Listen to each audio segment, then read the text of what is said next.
देश को जोड़ना हो तो आदमी को जोड़ो।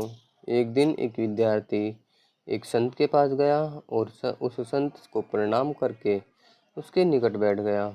उस विद्यार्थी को देखकर संत ने अपनी डायरी से एक पृष्ठ फाड़ा, जिसमें एक तरफ हिंदुस्तान का मानचित्र बना हुआ था तथा दूसरी तरफ एक आदमी का चित्र। संत ने उस कागज के पन्ने के बहुत से टुकड़े कर दिए और उन टुकड़ों को उस विद्यार्थी को देते हुए बोले, इन्हें जोड़कर हिंदुस्तान का मानचित्र बनाओ।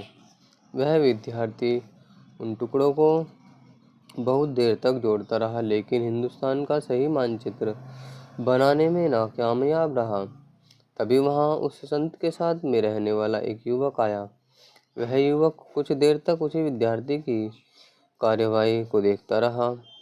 जब उसे पूर्ण यकीन हो गया कि वह विद्यार्थी उन कागज को टुकड़ों को इस तरह से जोड़कर कभी भी सही मानचित्र नहीं बना पाएगा, तो उसने उस संत से कहा, बाबा, यदि आप आज्ञा दे तो मैं इन टुकड़ों को जोड़कर हिंदुस्तान का सही मानचित्र बनाने की कोशिश करूं। संत बोला, ठीक है, तुम भी बनाने की कोशिश करो। आज्ञा पाते ही उस युवक ने अतिशीघ्र ही उन समस्त टुकड़ों को जोड़कर हिंदुस्तान का सही मानचित्र तैयार कर दिया।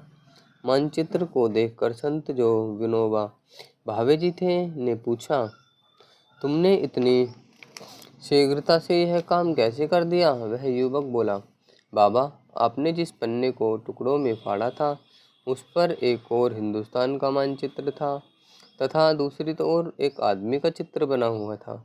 मैंने सिर्फ उस आदमी का चित्र जोड़ दिया और हिंदुस्तान का सही मानचित्र अपने आप बनकर तैयार हो गया। विनोबा भावे ने उस विद्यार्थी को संबोधित करते हुए कहा, जीवन में इस बात की गांठ बांध लो कि यदि कभी हमें इस विशाल देश हिंदुस्तान को जोड़ना पड़ा तो हमें सबसे पहले यहाँ निवास करने वाले आदमियों को जोड़ना होगा। यदि यहाँ रहने वाले आदमी जुड़ जाएंगे तो अपना हिंदुस्तान अपने आप जुड़कर महान हो जाएगा।